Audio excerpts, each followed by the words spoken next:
नमस्कार, मैं हूं नीरज प्रियदर्शी और आप देख रहे हैं लाइव बिहार।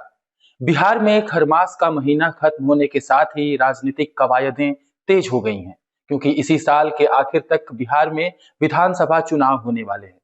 इसी कड़ी में केंद्रीय मंत्री और हिंदुस्तानी अवाम मोर्चा के संरक्षक जीतन राम मांझी ने बिहार विधानसभा चुनाव के लिए अपनी तैयारी शुरू कर दी है। वह हर हाल में 20 सीटों पर चुनाव लड़ेंगे। उन्होंने ऐसी मंशा जाहिर की है। जहानाबाद में कार्यकर्ताओं को संबोधित करते हुए उन्होंने कहा है कि 40 सीटों के लिए तैयार रहिए। किसी भी सूरत में हम 20 सीट से कम पर नहीं लड़ेंगे।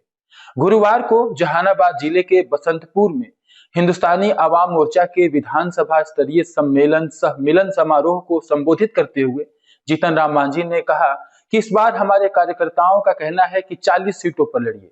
हम अपने मन से कह रहे हैं कि 20 सीट मिले तो अच्छा है, लेकिन कार्यकर्ताओं की बात को भी देखना होगा।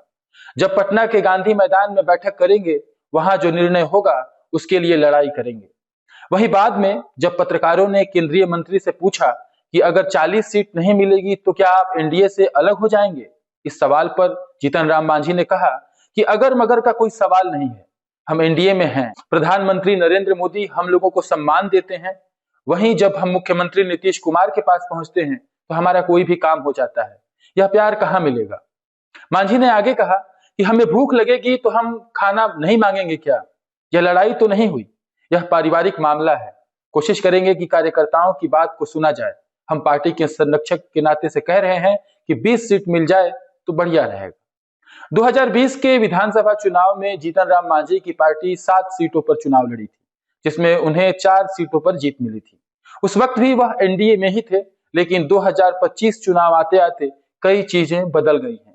पिछली बार हम यानी हिंदुस्तानी अवाम मोर्चा को जेडीयू कोटे से सीट मिली थी, लेकिन इस बार बीजेपी के कोटे से सीट का बंटवारा होना है, क्योंकि नीतीश कुमार के महागठबंधन में जाने के बाद उन्होंने जेडीयू का साथ छोड़कर बीजेपी के साथ गठबंधन कर लिया था।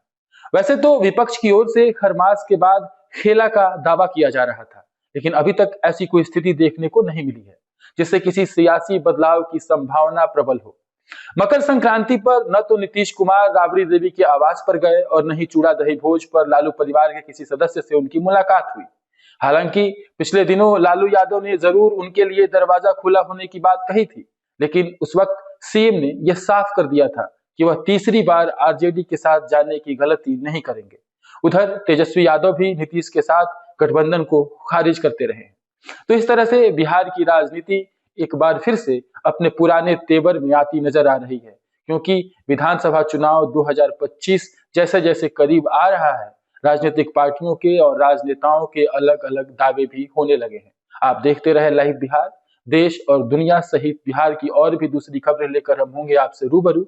तब तक के लिए दीजिए इजाजत। शुक्रिया।